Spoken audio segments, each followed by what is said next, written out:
Deep Dive with David Stendahl, where we trade without ego, no emotion, no greed, and no opinion.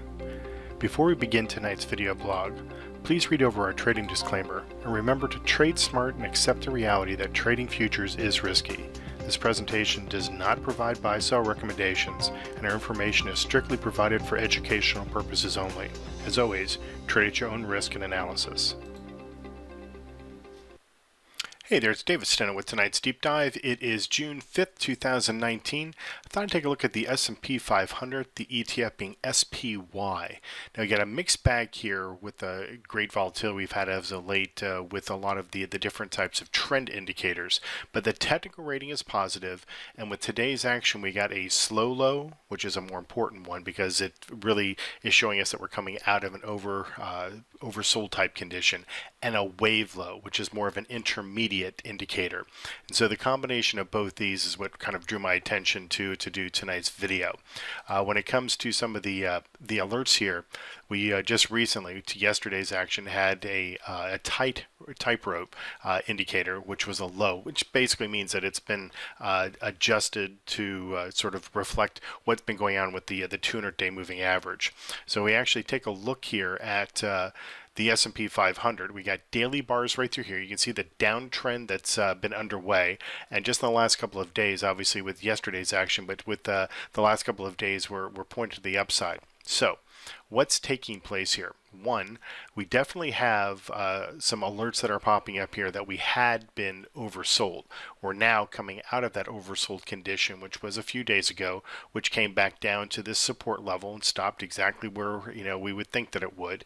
Now what we had is in the last couple of days a little bit of a surge to the upside. Here's the alert, where it's playing with the 200-day moving average, which is this gray line.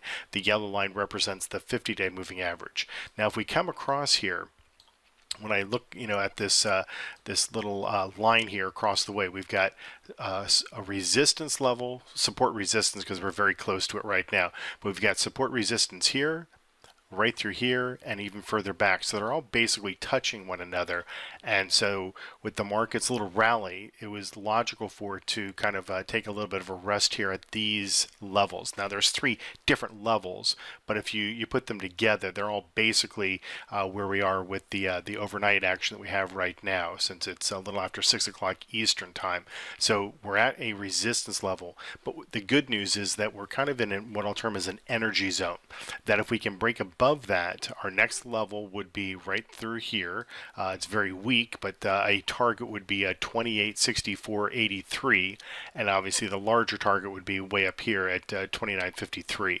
But we all obviously have to stay above the 200-day moving average. We're going to have a target of the 50-day, and then a target of this higher level right through here. And so what we're going to do is just see us run out the market with this volatility that we've had as of late in around a lot of news items that are actually out there. Can the market as a minimum stay above on a closing bar basis the 200-day moving average? And if that is a true statement, it may come down a little bit and kind of move sideways, but as long as we can stay above the 200-day moving average, and certainly above this threshold that we had a couple of days ago, then I would suspect that we're going to see a little bit of a rally here, in part because of what we're seeing with the elastic level having been on the lower side, and this dark blue line, it's kind of hard to see here, but that's the wave low that recently triggered and is looking for the market to rally a little bit. If we come here to the site, as far as targets go, this is what's kind of interesting.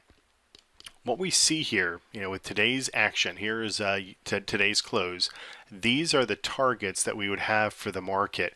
You can see that there's big gaps in between these levels. So there's obviously large gaps that are coming up. So what I would expect is, if the market is able to rally, what we're going to see is some resistance, and then there'd be a lot of nothing, which means that the market can move very, very quickly, rest at that particular threshold, and then break above. So expect greater volatility. Every time you have different targets, whether it's to the upside or the downside, and you actually have them to the downside as well. Here's a large one right through here. Anytime you have those support and or resistance gaps, these are the resistance gaps to the upside, and here are the support gaps to the downside. But when you have those types of conditions, it just simply means that when you break to the downside or to the upside, these different thresholds, it means that the market can move very, very quickly. So the volatility we've been seeing, basically what we're seeing with these large gaps here is we're going to probably continue to have those types of targets as well, meaning excess of volatility between these gaps here. Now, when it comes to the market, there's been a lot of gyrations as of late, but we just went long the market to today. We got a little bit of an open position profit. It's a trend-based system, and it's daily bar oriented. And so these typically, especially on the daily bar trends, it takes a little while for things to sort of kick into gear. Now, we just entered today, and so it's hard to say that this is a real trend to the upside, and it would have been nice to have gotten in perhaps yesterday, but typically our systems wait to see a bottom and then react to the bottom. And so if it was an intraday system, then we might theoretically have gotten closer to a bottom, but the only system that has triggered so far is a daily bar system. So expect a little bit of a bias to the upside according to what the systems are saying, as well as what some of the indicators are saying as far as having been oversold and coming out of that particular phase. So we'll see how things kind of play out here. But for now, the systems are content to be long, and we have a number of systems that could theoretically protect ourselves and hedge ourselves if necessary. And so with the volatility that I'm anticipating because of those large support and resistance gaps, just expect a lot of fireworks, and just simply watch your positions very carefully, because I would suspect that there's going to be good opportunities to make some good money.